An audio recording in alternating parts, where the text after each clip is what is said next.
8 de julio de 2026, a las 14 horas, el Tribunal Distrital de lo Contencioso Administrativo con sede en el Distrito Metropolitano de Quito, integrado por mi persona, Caterina Andrea Lucero Cuello como jueza ponente, y la doctora Andrea Rivadeneira y el abogado Hamilton Tituana Sánchez, quienes les hablan en calidad de jueces integrantes.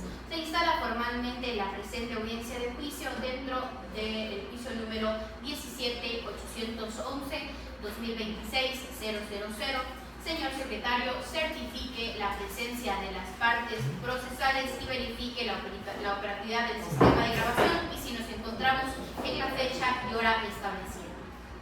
Señores jueces, se encuentran presentes la parte actora, la abogada Fernanda Andrade Cuello, junto a sus defensores técnicos, Byron Danilo Doñez Peñaranda, Calle Cabrera Mauricio, Marcelo Salinas Franklin Marcelo, Joel Barragán, Natalia Yanquis. Y por la otra parte demandada, el abogado Mateo Chávez Noguera, procurador judicial de la Contraloría General del Estado, y su equipo, Josué Álvarez González, Brito Saquicaray, Carelli Luis y Juliana Álvarez. Se queda constatado que el equipo de grabación funciona correctamente para el registro del fidedigno de esta diligencia conforme al Código Orgánico General de Procesos. Gracias, señor secretario. Bajo las prevenciones del artículo 297 del Código Integral General de Procesos, iniciamos con la primera fase de esta audiencia. Se concede la palabra a la parte actora para que inicie con su alegato inicial. Les recuerdo a los abogados que el alegato inicial debe ser concreto y centrarse en los puntos de controversia fijados. Tiene la palabra. Muy buenas noches, señores jueces, tribunal aquí presente y público aquí presente.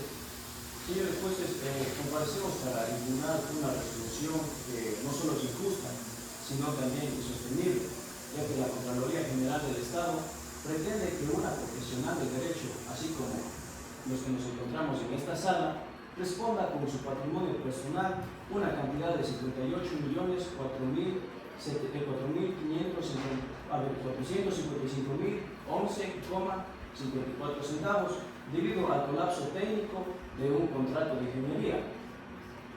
La teoría del caso que hemos planteado junto con los compañeros habla sobre la ruptura de un nexo causal por el ámbito del oficio, tal y como lo marca en el artículo 123 del Código Orgánico Administrativo. El perjuicio se originó porque los generadores ya eran usados, estaban fabricados desde el año 2016 y fueron usados alrededor de 3.000 horas. Además, la frecuencia del generador era de 50 Hz, frente que no era compatible con la frecuencia del Estado ecuatoriano, que es de 60 Hz. Exigirle a la justicia, a una jurista que se haga cargo o que detecte un error de hercios o ingeniería violenta a la ley es algo incompatible a su manual de oficio y de funciones que están estrictamente establecidos en el ámbito legal. Además, también otro punto es sobre los actos de simple administración, tal y como lo marca el artículo 120 del COA, que el memorando 777-68 y la elaboración de la andena son actos de simple administración. Son dictámenes internos y no decisorios. El nexo causal se rompe porque la decisión de apuntar y pagar fue exclusiva de la autoridad ordenada del gasto y de la fiscalización técnica, o sea, del Departamento Técnico de Contratación. Además, la fuerza mayor y caducidad, que es otro de los puntos, la inspección remota no fue negligencia, sino una respuesta legal ante una fuerza mayor probada, ya que el conflicto bélico en el Líbano y también, además, la Contraloría emitió esta resolución cuando su competencia ya se había extinguido por caducidad preclusiva, lo cual, al superar demasiado el término de 180 días, el derecho administrativo no se puede utilizar para perseguir a mandatos pedidos por errores de ingeniería técnica, mucho menos a una abogada que no tiene nada que ver con lo que es su oficio, mientras los valores ordenados del gasto quedan impunes Por lo expuesto, solicitamos la nulidad absoluta de la glosa. Hasta aquí mi intervención. Gracias. Una vez escuchada la parte autora, corro traslado a la parte de la defensa técnica de la Contraloría General del Estado para que pronuncie sus alegatos de apertura. Tiene la palabra el abogado Chávez Noguera. Buenas tardes, tribunal aquí presente, compañeros abogados. El desmantelamiento consciente de las salvaguardas legales de nuestro Estado ecuatoriano es la causa más eficiente que existe actualmente para la destrucción de nuestro patrimonio. Querido tribunal hoy presente, la Contraloría General del Estado el día de hoy pretende demostrar, va a demostrar, que la actora no fue simplemente una observadora como se quiera hacer ver, sino fue una autora. Fue una autora material, una autora, puede ser incluso una coautora, si desean verlo así, del perjuicio económico del Estado, que fue por más de 58 millones de dólares, lo cual afecta directamente a fondos públicos y no da respuesta a una necesidad que vivía la provincia de Esmeraldas en ese entonces, sino totalmente lo contrario. Bajo la teoría de la causalidad acumulativa, nosotros probaremos que la actora, de manera consciente, desactivó de forma coordinada los controles legales preventivos que existen actualmente en nuestro país. Si me permiten leer solamente el nombre del memorando, es con el memorando número SELEC-EP-EU-2024-7768-B en la fase precontractual que la actora, no una ingeniera, no una persona ajena a la institución, sino la hoy actora que está demandándonos, avaló de forma ilegal la experiencia de una corporación chilena para darle de forma arbitraria y curiosa el contrato a una empresa uruguaya. ¿Cuál es lo más curioso de este caso? Que la empresa uruguaya solamente tenía una experiencia, solamente había dado origen por 57 días y tenía un patrimonio únicamente de $260. ¿Cómo una empresa así de pequeña puede ir contra una empresa chilena que ya tenía permisos, que ya tenía experiencia, que ya tenía un patrimonio más alto? Es algo que no sabemos, la verdad. Además, que sin ese dictamen favorable que presentó la actora, no se hubiera perdido el Estado ecuatoriano más de 50 millones de dólares, los cuales se hubieran invertido en educación, se hubieran invertido en salud, incluso se hubieran invertido en que Esmeraldas tuviera luz durante la crisis energética que se vivía en el entonces. Además, frente a lo que mis compañeros argumentan de que esto era un error ingeniero, que esto debía haber, era algo más de ingeniería pura y simple, esto es totalmente erróneo, ya que la persona que estaba a cargo de ese proceso es la actora. Ella era la parte jurídica, la parte legal, ella tenía que ver los mecanismos para asegurarse de que el proceso se llevara a cabo correctamente.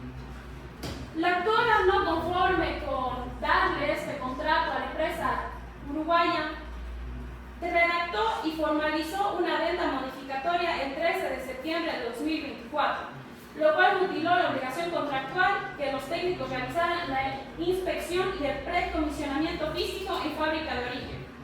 Es decir, a pesar de que se le envió un correo, de que se le remitió de que no se podía realizar una inspección física, una inspección consciente, una inspección correcta de los equipos que se iban a adquirir, hizo caso totalmente omiso y dijo que estaba bien que una persona, que técnicos especializados únicamente por videollamada, por una cámara, pudieran ver que los equipos están en correcto funcionamiento, lo cual es totalmente erróneo.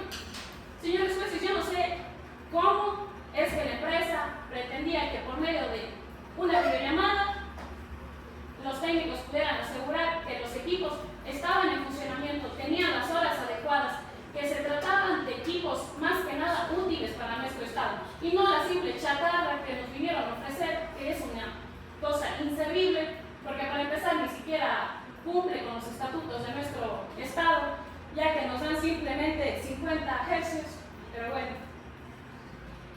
Además, como resultado de este error pequeño que ellos quieren hacer ver, el Estado pagó más de 58 millones de dólares, repito, por chatarra inservible que no funciona actualmente. 58 millones de dólares botados a la basura. Y su Su conducta se subsume perfectamente en la responsabilidad solidaria del artículo 44 de la LOCE. Por lo cual, el día de hoy nosotros pedimos a su autoridad que desestimen la demanda que ha presentado el actor en nuestra contra. Es todo. Muchas gracias. Escuchadas a las partes procesales, tanto la parte actora como la parte demandada en sus alegatos iniciales, de manera pertinente y contundente en cada caso, se procede a la práctica de las pruebas admitidas en la audiencia preliminar en el orden y la admisibilidad que fueron estas aceptadas. Se recuerda a las partes que la prueba testimonial y pericial debe ceñirse estrictamente a los hechos controvertidos, que no es el caso, puesto que solamente se han presentado pruebas documentales. Tiene la palabra la parte actora para que evacúe y presente sus pruebas. Muchas gracias, señora jueza. Con la venia del tribunal procedo a reproducir las pruebas. Primero, el informe de auditoría de A40027-2025 y a dar lectura de las partes pertinentes. De acuerdo al artículo 2 de la resolución de 6G de 0026, nos dice aquí que el informe aprobado con fecha del 14 de julio de 2025, esta resolución es emitida además en junio de 2026. Lo que esto nos quiere decir, señores jueces, es la aprobación del informe y la resolución ha transcurrido 344 días, de acuerdo al artículo 56 de la Ley Orgánica de Control de la Contraloría General del Estado, otorga un plazo fatal de 180 días para expedir la resolución. Al haber duplicado el tiempo legal, la Contraloría perdió competencia y el acto que hoy impugnamos nació muerto jurídicamente, según la jurisprudencia obligatoria número 12/2021 de la Corte Nacional. Como segunda prueba tenemos el acto de simple administración. De acuerdo al artículo 120 del COA, procedo a actuar en el memorándum número CLFEGU 2024-7768-MEM, suscrito por mi defendida el 02 de agosto del 2024. El lectura en la parte pertinente. Este documento es en definición el artículo 120 del COA, que es un acto de simple administración donde se establece como un dictamen interno que no procede de efectos jurídicos directos, sino que la decisión fue un acto administrativo independiente del gerente. Y en la parte final nos dice que la comisión del campo del área técnica requiriente cuya responsabilidad sobre la veracidad material de su exclusiva competencia organizacional y no de esta sugerencia adjetiva. ¿Ya? Por lo que se rompe el nexo causal con mi defendida. Como prueba documental número 3 tenemos la delimitación del oficio, en donde exhibo el manual de funciones de la unidad de negocio de Electroguayas, dándole control en la parte pertinente, en donde nos dice que la misión es asesorar, dirigir y monitorear las actividades jurídico-legales para minimizar los riesgos legales. Esto conforme al artículo 123 del COA, en los informes deben referirse exclusivamente a la profesión u oficio del servidor, en lo que mi defendida es abogado, y debo exigirles detectar las turbinas que operaban con 50 Hz en lugar de 60 Hz, o que eran del año 2016. Es una carga imposible por las tales, son efectos de ingeniería eléctrica ajenos al manual de funciones que ya mencioné. Eso sería todo, todas las pruebas que vamos a hacer. Gracias. Escuchada a la parte autora en su evaluación de las pruebas presentadas damos paso y concluidas sus pruebas, damos paso a la parte demandada para que evacúe y presente sus pruebas. Tienen la palabra la parte demandada.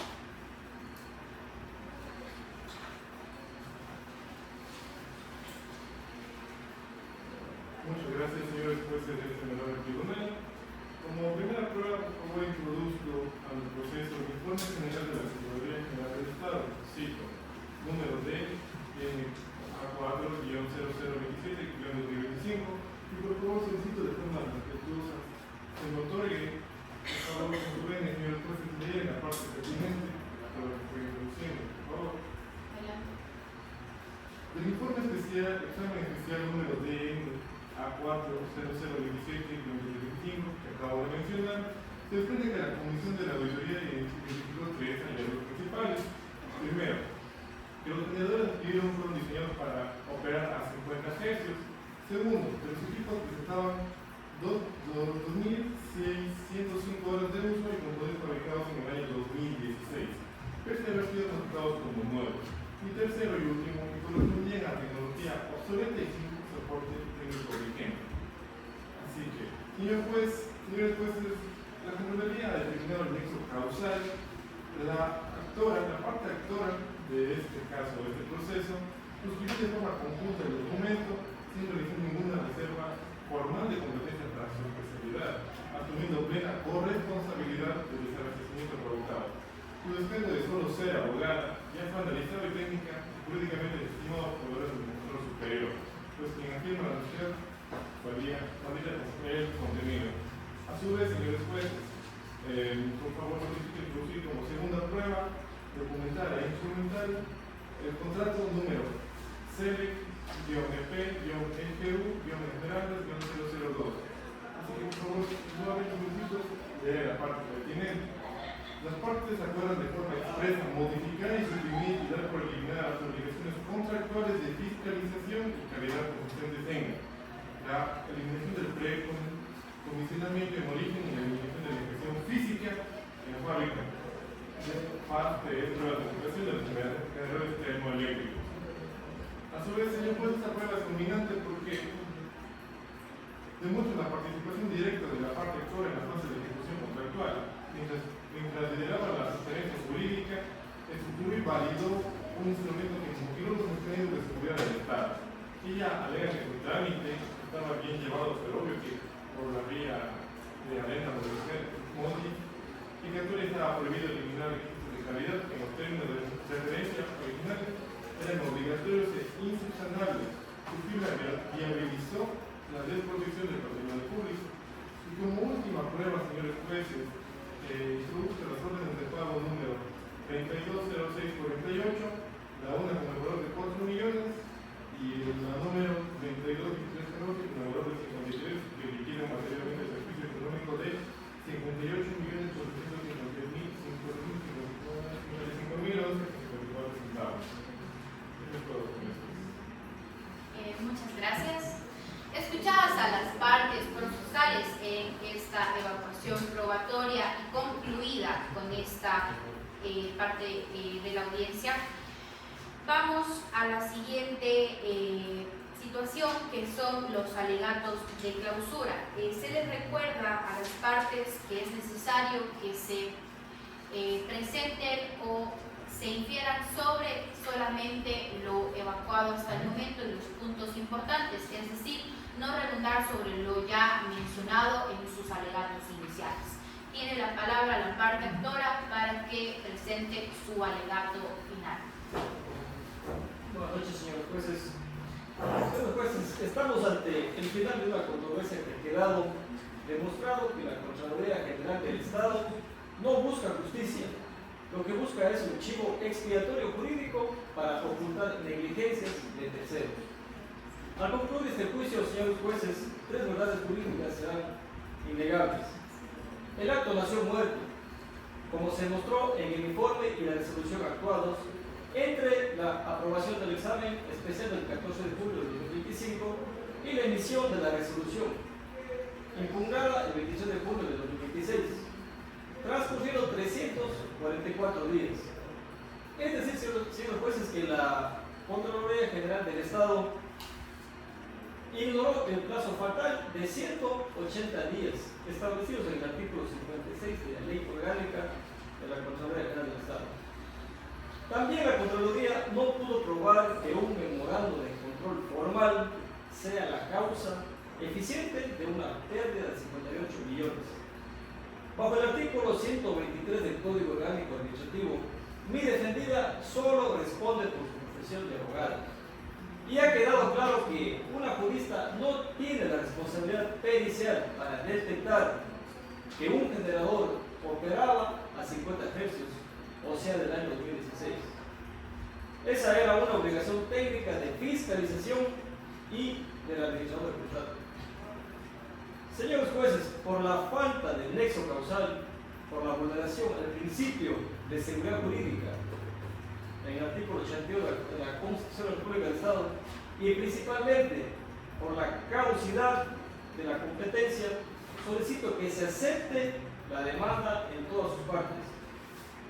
Se declare la nulidad absoluta de la resolución número CGE DR 0023-2026 y se disponga el archivo definitivo de esta injusta glosa por 58 millones de dólares.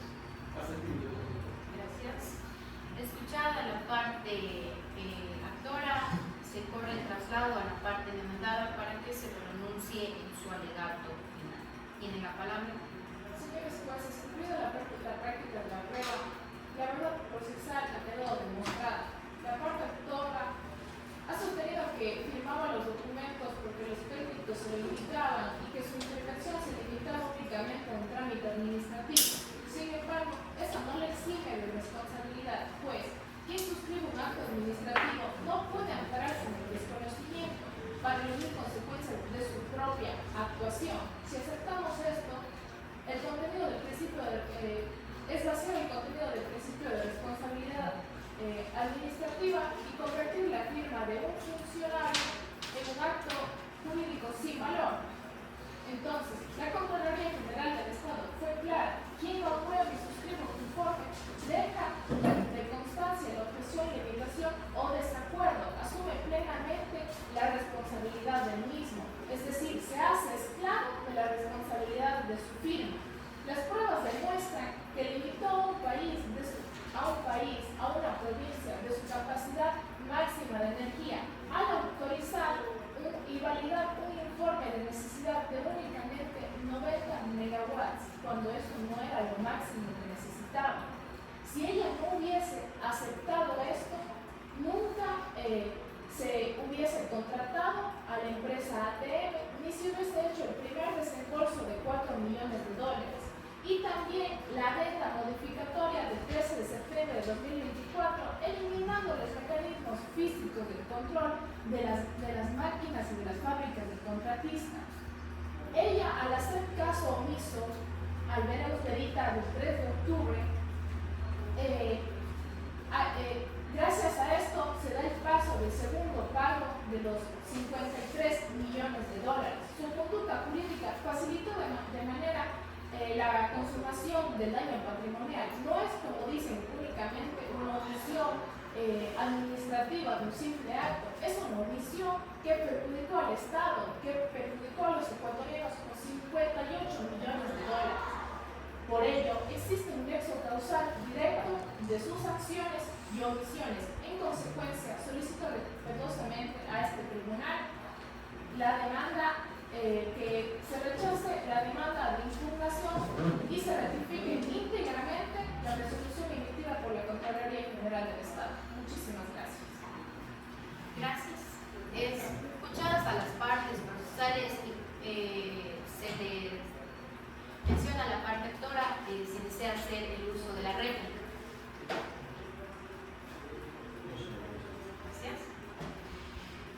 Concluidos los alegatos de clausura, evacuadas las pruebas y las partes procesales, este tribunal distrital se retira para tomar y deliberar sobre la decisión final que acontece en esta causa, con el motivo de conformar mi convicción y sana crítica de todo lo evacuado y presentado en esta sala. A fin de pronunciarme y emitir la resolución oral correspondiente, como lo manda el artículo 297, numeral 7 del Código Orgánico General de Procesos, se suspende la grabación por un momento y se reinstalará la presente audiencia a lapso de 4 horas.